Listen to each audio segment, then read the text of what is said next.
আমি একটি পাতার ছবি আঁকি।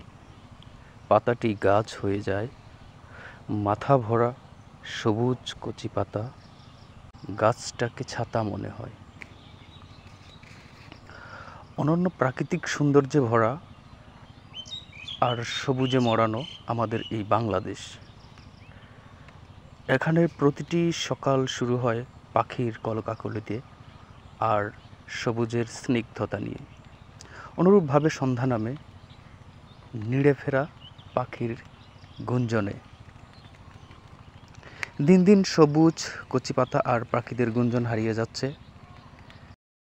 তাই আসুন সবাই মিলে সবুজ কচি পাতাগুলোকে রক্ষা করি।